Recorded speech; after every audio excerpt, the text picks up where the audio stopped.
situation between Pakistan and Afghanistan has taken a dangerous turn this week. Fresh clashes have erupted along the border, leaving dozens dead and many others injured on both sides.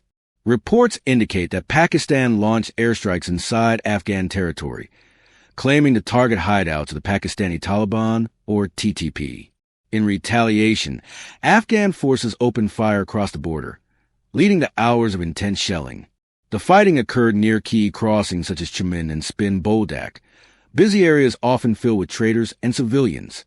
Afghan authorities report that more than a dozen civilians were killed, while Pakistan says it destroyed several Afghan posts and eliminated militants responsible for attacks inside its borders.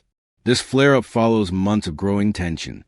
Pakistan accuses the Taliban-led government in Kabul of allowing TTP fighters to operate from Afghan soil, an allegation Afghanistan firmly denies.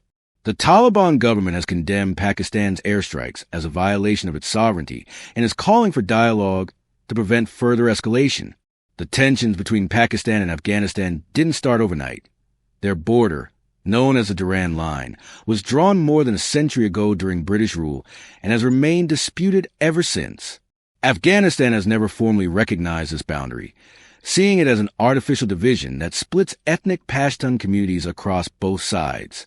Over the years, this border has become a hotspot for smuggling, militancy, and political mistrust.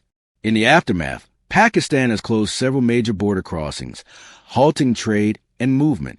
Thousands of people have been left stranded, and shortages of essential goods are already being reported in nearby areas. Civilians on both sides are living in fear, with many fleeing their homes as the fighting continues. Analysts warn that if the situation isn't brought under control soon, it could evolve into a wider regional crisis. Both nations are already dealing with internal challenges, and renewed hostilities can make life even harder for ordinary people who simply want peace. The current clashes are not just about territory. They're about trust, power, and control in a region still recovering from decades of war. And with new players like India stepping in to engage with the Taliban, the balance of power in South Asia is once again shifting, making this border conflict far more than just a local dispute. India has been watching developments along the Pakistan-Afghanistan border very closely. New Delhi has called for peace, restraint, and dialogue, saying stability in the region is in everyone's interest. Officials in India are closely watching the situation, especially after the Taliban's foreign minister recently visited New Delhi, a move seen as a sign of growing ties between India and Afghanistan. For India, the focus remains on maintaining stability, providing humanitarian support, and avoiding any further escalation in the region. For now, all eyes are on Islamabad and Kabul. Will the two neighbors continue down the path of confrontation or turn instead toward communication and diplomacy?